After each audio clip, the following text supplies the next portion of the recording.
찬송가 305장입니다.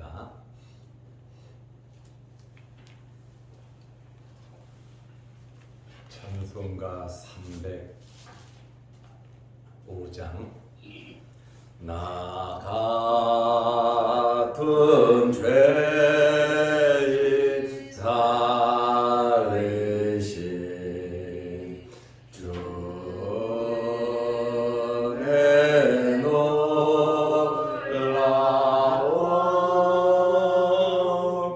잃었던 생명 찾았고 광명을 얻었네. 큰 죄악에서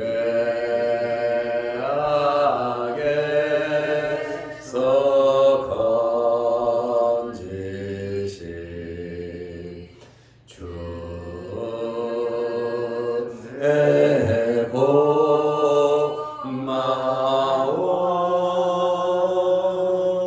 나 처음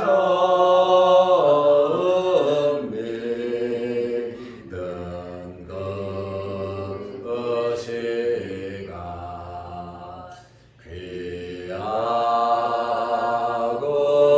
귀하다.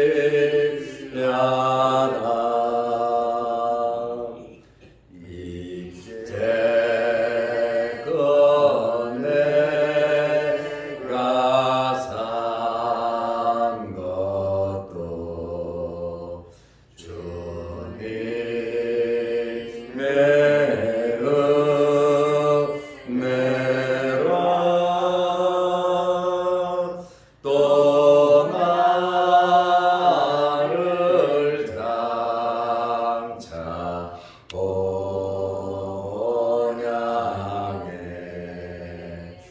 인도해 주시리.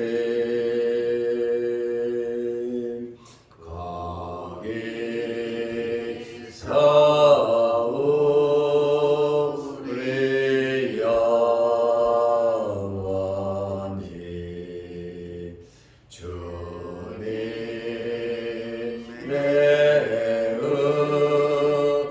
은혜로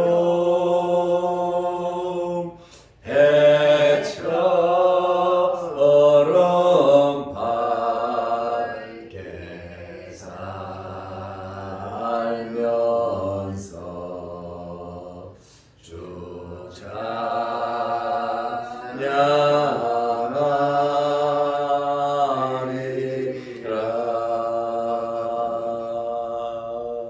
아멘.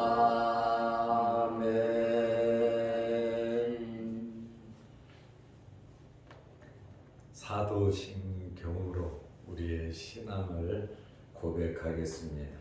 전능하사 천지를 만드신 하나님 아버지를 내가 믿사오며 그의 아들 우리 주 예수 그리스도를 믿사오니 이는 성령으로 잉태하사 동정녀 마리아에게 나시고 본디오 빌라도에게 고난을 받으사 십자가에 못 박혀 죽으시고 장사한 지 사흘 만에 죽은 자 가운데서 다시 살아나시며 하늘에 오르사 전능하신 하나님 우편에 앉아 계시다가 저리로서 산 자와 죽은 자를 심판하러 오시리라. 성령을 믿사오며 거룩한 공예와 성도가 서로 교통하는 것과 죄를 사하여 주시는 것과 몸이 다시 사는 것과 영원히 사는 것을 믿사옵나이다. 아멘. 하나님의 말씀 마가복음 15장 11절에서 14절 말씀까지 보겠습니다. 그러나 대제사장들이 무리를 충동하여 도리어 바라바를 놓아 달라 하게 하니 빌라도가 또 대답하여 이르되 그러면 너희가 유대인의 왕이라 하는 이를 내가 어떻게 하랴? 그들이 다시 소리 지르되 그를 십자가에 못 박게 하소서. 빌라도가 이르되 어찌미냐 무슨 악한 일을 하였느냐 하니 더욱 소리 지르되 십자가에 못 박게 하소서 하는지라. 아멘. 14절 말씀까지 보았습니다. 어제까지 우리 교회 70 넘으신 어르신들에게 김치 배송이 다 끝났습니다. 한 12가정 정도 되는 것 같습니다. 마지막으로 우리 김숙자 권사님 집에 김치 배달이 갔는데 제가 주소를 잘못 적었어요. 주소만 잘못 적은 게 아니라 전화번호도 잘못 적었어요. 그래서 전부 다 주문하고 화요일날 다 받았는데 김숙자 권사님은 특별히 몸이 많이 불편해서 우리 권사님께는 제가 김치를 보내드렸어요. 그 집이 드림 팰리스인데 이사를 하고 교족부를 제가 정리하면서 주소를 모르니까 드림 팰리스는 알고 드림 팰리스 자양동 딱 치니까 주소가 뜨더라고요. 그래서 그 주소를 적어놨거든요. 몇 년 전에. 그러고 나서 요번에 교족부를 보고 제가 주문을 했거든요. 그래도 저는 꼼꼼하게 하는 편인데 드림 팰리스 뚝섬로 56길 그러면 자양동 맞잖아요. 우리 옛날 교회 있던 지역인데. 그런데 도착하지 않아서 다시 알아보니까 드림 팰리스가 자양동에 6군데가 있어요. 그래서 다시 그것을 수정을 해서 그 김치는 내일 우리 교회로 올 것이고 어저께 마침 교회에서 먹으려고 제가 20kg를 주문한 게 어제 도착해가지고 어제 날 추웠잖아요. 제가 장바구니에 넣어갖고 직접 배달을 했습니다. 그러고 나니까 내가 굉장히 시원한 거예요. 그래서 이렇게 인터넷 주문도 가정집에 이렇게 일일이 보내도 수고롭지가 않구나 하는 것을 내가 요즘에 이번 기회에 느꼈습니다. 우리 새벽 예배 잘 나오시는 우리 장로님들 집에도 이제는 좀 보내드려야 되지 않을까 이렇게 생각을 하고 있습니다. 오늘 날씨가 많이 추운데 새벽 예배에 몇 분이나 오실까 하는데 오늘 우리 안수 집사님 한 분이 더 와서 너무나 내 마음에 감동이 됩니다. 이렇게 추운 날씨에 새벽에 이렇게 찾아오신 여러분들에게 하나님의 크신 복이 넘치시기를 바랍니다. 아멘. 유다 총독 빌라도는 정치꾼입니다. 정치하는 사람이에요. 자기에게 이익이 되면 덥석 물고 손해가 되면 절대로 하지를 않습니다. 그런데 이 빌라도가 예수님을 재판했잖아요. 그리고 예수님에 대한 모든 자료를 로마 사람들이 다 모집해서 빌라도에게 알려줬을 겁니다. 총독은 모든 일을 사실은 다 알고 보고를 받거든요. 그래서 이 빌라도는 예수님이 죄가 없다고 3번이나 종교 지도자들에게 유대인들에게 빌라도는 확인했고 말을 했습니다. 자기가 봐도 예수는 죄가 없고 유대 종교 지도자들이 시기해서 예수를 죽이려고 하는 것도 알고 있었어요.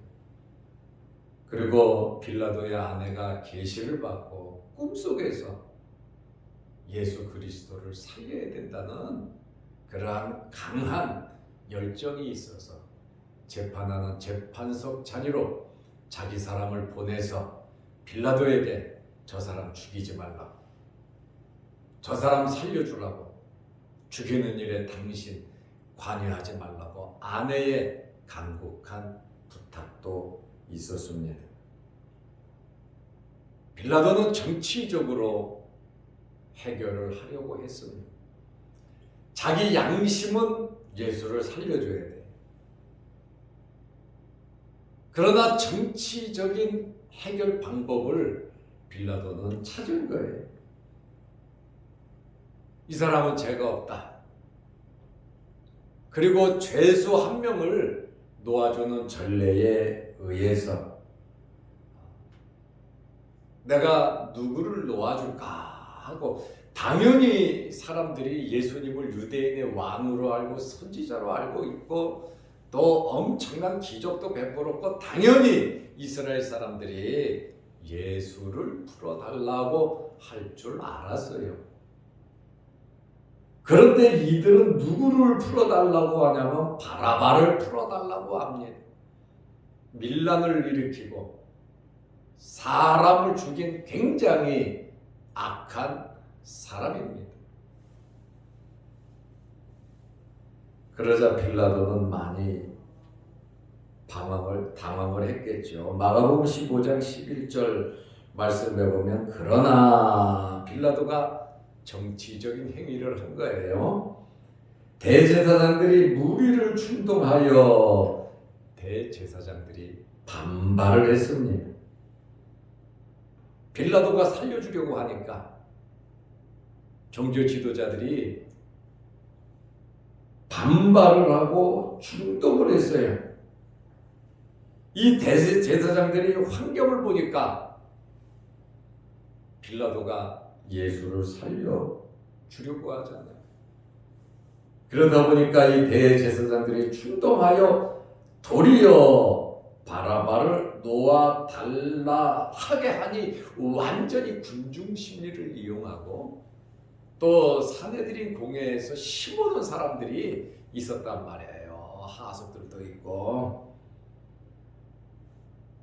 이렇게 대제사장들은 군중 심리를 이용해서 또 자기들이 심어놓은 사람들을 이용해서 바라바를 놓아달라고 소리를 쳤습니다. 아마 총독의 아내가 사람을 보내서 빌라도에게 말을 하는 그 시간을 이용해서 아마 대제사장들이 이렇게 충동을 한 것 같습니다.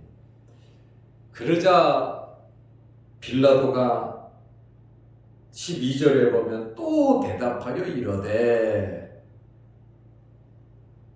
풀어주려고 또 정치적인 액션을 빌라도가 쓰고 있는 겁니다. 그러면 바라바를 놓아주면 너희가 유대인의 왕이라 하는 일을 내가 어떻게 하냐 하면서 빌라도는 예수님을 죽이기를 원치 않았고, 또 사내들인 공회의 뜻대로 해주고 싶은 마음도 사실은 없었어요. 그런데 이 빌라도의 말을 들은 군중들의 반응은 예수님을 십자가에 못 박아 죽이라고 하는 그러한 말입니다. 바라바를 놓아달라고 외치는 자들은 사내들인 공회 회원들과 그들에게 속한 자들입니다. 예수님을 석방하기 위해서 나름 빌라도는 군중들에게 유도성 질문을 한 거죠. 예수는 어떻게 하냐? 그러면 유대인의 왕은, 여러분 이때에 예수님의 제자들과 예수님께 은혜를 받고 고침받고 오병이어의 기적을 체험했던 사람들이 거기에 있었다면 아마 예수님을 살려달라고, 이분은 죄가 없다고 굉장히 강하게 외쳤을 것인데 그 소리는 한 명도 없었다라고 하는. 베드로는 예수님을 부인 저주 맹세하고 도망가 버렸고, 또 이 재판 자리에 아무나 들어갈 수 있는 자리는 사실 아니겠죠. 아쉬운 것은 빌라도가 이 차에 정치적인 결단이 아니라 아내의 말을 듣고 예수님의 행적을 보고 자기 나름대로 보고서가 다 있으니까 나는 예수를 믿는다, 그러므로 나는 이 사람 석방해야 되겠다, 이분은 죄가 없다 하면서 판사가 판결하듯이 자기가 조목조목 이야기를 했다면 빌라도의 역사는 어떻게 되었겠습니까? 빌라도는 몇 년 후에 로마 황제에 의해서 강제로 끌려가서 어려움을 당합니다. 그렇게 자기의 정치적인 욕심, 자기의 정치적인 안정을 바라면서 예수 그리스도까지 죽이라고 내놓았던, 자기 양심을 속였던 이 빌라도의 최후는 비참했다는 겁니다. 이러한 어려운 상황에 아리마대 요셉처럼 빌라도가 예수 믿는 사람이 되었다면 고넬료와 같이 굉장히 유명한 사람이 되었을 것이다 라고 하는 아쉬운 마음은 솔직히 있습니다. 마가복음 15장 13절에 보면 그들이 다시 소리 지르되, 빌라도의 정치적인 행위를 보고 그들이 다시 소리를 지르되, 여기에 다시 소리를 질렀다, 헬라어로 에크락산이라는 단어예요. 에크락산, 엄청나게 큰 소리를 지른 겁니다. 그런데 여러분, 이 에크락산이라고 하는 소리를 질렀다고 하는 이 단어는 예수님께서 예루살렘에 나귀 타고 입성하실 때에 앞에서 가고 뒤따르면서 호산나 하면서 소리를 질렀잖아요. 그 단어와 똑같은 단어입니다. 에크락산. 예수님을 환영한다는 이 단어가 일주일 전에, 5일 전에 예수님을 환영한다는 이 단어가 이제는 예수님을 죽이라는 단어로 바뀌어버리고 말았다는 겁니다. 우리는 여기에서 알 수 있는 것은 사람은 하나님을 찬양할 수도 있지만 마귀를 찬양할 수도 있다는 겁니다. 우리는 이 단어, 이 말씀을 보면서 하나님의 도구가 되어 하나님께 쓰임받을 수도 있지만 자칫 잘못하면 마귀의 도구가 되어서 마귀에게 쓰임을 받을 수도 있다는 말씀입니다. 오늘 우리는 이러한 단어를 보면서 올바른 판단을 해야 되고, 우리는 우리의 신앙과 믿음과 우리의 양심을 지키면서 살아가야 하는 것입니다. 우리는 모든 일에 책임을 질 줄 아는 사람들이 되어야 합니다. 가정에서 우리의 책임을 져야 돼요. 교회에서 우리의 책임을 져야 해요. 우리의 일터에서 우리의 책임을 져야 하고, 우리는 대한민국 국민으로서 책임을 또한 져야 할 뿐 아니라 하나님의 백성으로서 책임을 지며 살아가야 하는 것입니다. 그들이 다시 소리 지르되 그를 십자가에 못 박게 하소서, 자신들의 메시아를 로마의 십자가로 제거하려는 그러한 것입니다. 예수님은 이러한 죄가 없으시지만 사내들인의 요구에 의해서 빌라도는 굉장히 의아해 했습니다. 빌라도가 죄목을 물었어요. 빌라도 나름대로 정치적으로 노력을 했습니다. 마가복음 15장 14절에 예수님을 십자가에 못 박으라고 하니까 빌라도가 이르되 어찌 미냐? 도대체 왜 이분을 십자가에 못을 박아야 하느냐? 십자가형이라고 하는 것은 로마의 사형틀이에요. 그리고 최고로 악한 죄를 지은 사람을 십자가에 못 박습니다. 로마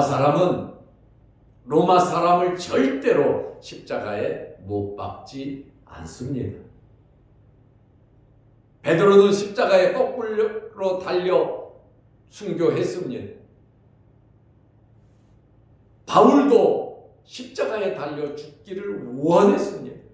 주님이 가신 그 길을 사도 바울도 따라가기를 원했지만 바울은 십자가에 달려 죽지 못했습니다. 왜 그런지 압니까? 바울은 로마 시민권이 있었어요. 로마 시민은 절대로 십자가에 못 박아 죽이지 않습니다. 고통스럽게 죽이지 않습니다. 그리고 가장 악랄하고 악한 저주의 상징, 나쁜 사람, 죄인을 십자가에 못 박아 죽인다 그 말이에요. 바울은 로마 시민권이 있기 때문에 목배임을 당해 죽었어요. 참수형으로 순교했습니다. 그런데 이스라엘 사람들은 예수 그리스도 하나님의 아들을 십자가에 못 박으라고 합니다. 그러나 유대 총독 빌라도는 어찌 이 사람이 무슨 악한 일을 했기 때문에 십자가에 못 박아야 하느냐? 십자가에 죽일 이유가 없다고 한 번 더 빌라도는 어필을 했습니다. 하니 더욱 소리 지르되 십자가에 못 박게 하소서. 더욱더 사람들이 강력하게 예수님을 십자가에 못 박으라고 소리를 질렀단 말이죠. 빌라도의 예상과는 완전히 빗나가 버리고 말았습니다. 그런데 마가복음에는 없지만 마태복음에 보면 빌라도의 무책임함이 나옵니다. 완전히 정치하는 정치꾼. 정치는 나쁜 것이 아니에요. 그러나 정치꾼이 돼버리면 안 된다는 것이죠. 더욱 소리 지르며 악하게 달려들면서 예수님을 십자가에 못 박으려고 할 때 빌라도는 어마어마한 사람들이 밀란을 일으키려는 것을 목격했습니다. 밀란이 일어나면 정치적인 약점이잖아요. 치명적이잖아요. 마태복음 27장 24절에 빌라도가 아무 성과도 없이 나름대로 노력은 했잖아요. 도리어 밀란이 나려는 것을 보고 물을 가져다가 무리 앞에서 손을 씻으며 이르되 이 사람의 피에 대하여 나는 무죄하니 너희가 당하라. 빌라도는 자기 책임을 회피했습니다. 자기의 직무, 자기의 책임을 회피하려고 하면 그 자리에서 물러나야죠. 자기의 책임을 회피하는 사람은 지도자로서 절대로 자격이 없습니다. 예수님은 양을 위하여 자기 생명을 버리셨잖아요. 지도자는 책임을 지는 자리지 회피하는 자리가 아닙니다. 끝까지 책임을 지는 자세와 소신이 있어야 참다운 지도자라고 할 수 있습니다. 빌라도의 이러한 외침은 나는 무죄하다. 그러나 이 핏값은 너희가 당하라고 하는 그러한 말이죠. 물을 가져다가 손을 씻는 것은 이 범죄와 무관하다고 하는 그러한 이야기입니다. 나는 이 살인사건과 관계가 없다. 그러나 우리가 사도신경을 날마다 하잖아요. 본디오 빌라도에게 고난을 받으사 예수 그리스도는 본디오 빌라도에게 고난을 받았다. 지도자로서 책임이 있는 것입니다. 말은 씨앗과 같은 거예요. 무슨 말을 하든지 그대로 그 결과가 나에게 돌아오는 것입니다. 지도자는 무책임한 말을 해서는 안 됩니다. 내일 말씀드리겠지만은 이스라엘 사람들이 빌라도의 말을 듣고 빌라도가 손을 씻으니까 마태복음 27장 25절에 백성이 다 대답하여 이르되 그 피를 우리와 우리 자손에게 돌릴지어다. 그 피값을 우리와 우리 자손에게 돌리라고 하는 이 말 한마디가 2000년 역사에 유대인들이 어마어마한 고통과 어려움을 당하더라 그 말입니다. 오늘 우리는 이러한 말씀을 보면서 끝까지 예수님을 따르며 또한 어떤 환경에서든지 우리의 신앙 양심에 따라 살아갈 수 있는 저와 여러분들이 되시기를 바랍니다. 기도하겠습니다. 하나님 아버지, 예수님을 십자가에 못 박으라는 군중들의 엄청난 외침의 소리를 생각하게 됩니다. 예루살렘에 입성하실 때 환영하는 자들이 5일 만에 예수님을 잡아 죽이라고 다시 큰 소리를 쳤습니다. 하나님의 일을 하는 사람이 자칫 잘못하면 마귀의 일을 할 수 있다는 것을 우리는 알게 하시고, 하나님의 일꾼들이 마귀의 일꾼이 될 수 있다는 이러한 사실들을 보면서 같은 단어가 이렇게 찬양하기도 하고 같은 단어가 죽이라고 저주까지 하는 이러한 모습을 보면서 우리 사람의 이중성을 발견하게 됩니다. 빌라도는 사실을 알면서도 예수님을 죽이며 자기 손을 씻는 무책임함이 있었습니다. 유대인들은 시기 질투로 하나님의 아들 예수 그리스도의 피값을 자기들이 당하겠다 하며 예수를 죽이라고 외쳤습니다. 아버지 하나님, 우리 남은 생애 동안 하나님 말씀대로 살게 하옵소서. 하나님 편에 쓰게 하옵소서. 예수 그리스도로 만족하게 하옵시고 우리 교회와 우리의 가정과 우리의 삶의 현장과 우리 자녀들을 지키게 하옵소서. 우리에게 이런 책임감을 허락하여 주옵소서. 오늘도 이 새벽에 기도합니다. 우리의 기도에 응답하여 주옵소서. 영상 유튜브를 보면서 예배를 드리며 은혜 받는 성도들에게 하나님께서 크신 복을 내려 주옵소서. 이 추운 날씨에 차를 몰고 또 지팡이를 잡고 어려운 가운데서도 주의 전에 나와 예배를 드린 우리 장로님, 안수 집사님, 우리 권사님들이 있사오니 하나님께서 붙잡아 주시고 저들의 기도 제목마다 30배, 60배, 100배로 응답하여 주시고 건강 주시고 저들의 소원을 이루어 주옵소서. 오늘 하루도 주 안에서 승리케 하옵소서. 예수님의 이름으로 기도드리옵나이다. 아멘. 하늘에 계신 우리 아버지여, 이름이 거룩히 여김을 받으시오며 나라의 마옵시며 뜻이 하늘에서 이룬 것 같이 땅에서도 이루어지이다. 오늘날 우리에게 일용할 양식을 주옵시고 우리가 우리에게 죄 지은 자를 사하여 준 것 같이 우리 죄를 사하여 주옵시고 우리를 시험에 들게 하지 마옵시고 다만 악에서 구하옵소서. 대개 나라와 권세와 영광이 아버지께 영원히 있사옵나이다. 아멘. 자유롭게 기도하시기 바랍니다.